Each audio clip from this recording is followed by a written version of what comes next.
We are about to embark upon a series of strange and exciting, dangerous adventures.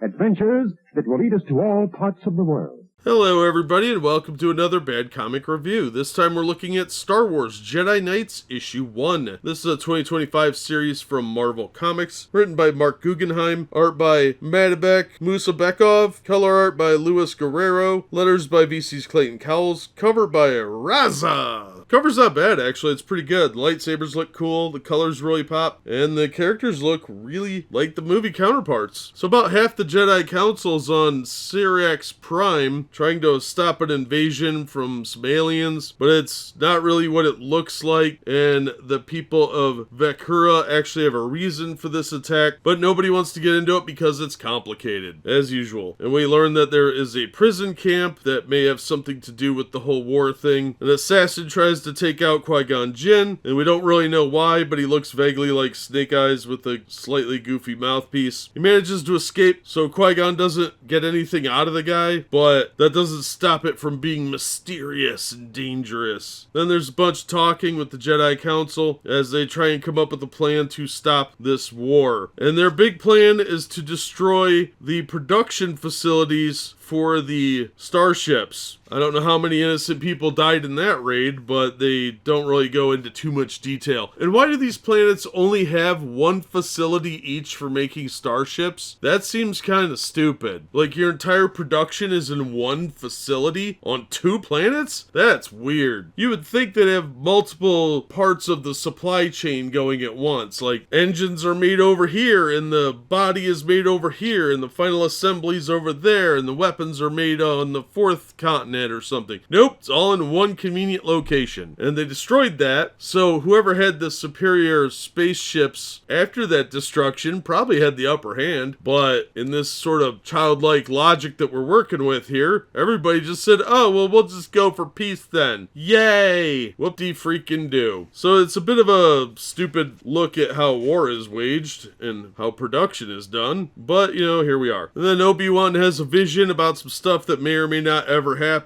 and one of them's really bad. So that's the end of that issue. It was really riveting stuff. Overall, I would have to say this was pretty tepid. At $5, the story was very thin. There's too many characters. They're trying to force in too many Jedis in here. It should have really focused on just a handful of them, and it would have worked out better. Instead, they gotta throw everybody in there. Mace Windu's in there, all these other people whose names I can't pronounce, that I don't care about, that have been in like 2 stories, and you've seen them in the prequels standing around doing nothing, or maybe saying a line or two. They could have done without the majority of those people. Yeah, a few of them had some conversation scenes, but that was about it. It really didn't drive too much of the plot to have so many characters there. They could have done the same amount with 4 or 5 characters and really sped this along quite a bit. So it needed to be condensed. The editor, I don't know what editors at Marvel do. I really have no idea anymore. DC's got a similar problem, but the overall art isn't too bad. The lightsabers look a bit goofy when they sort of curve them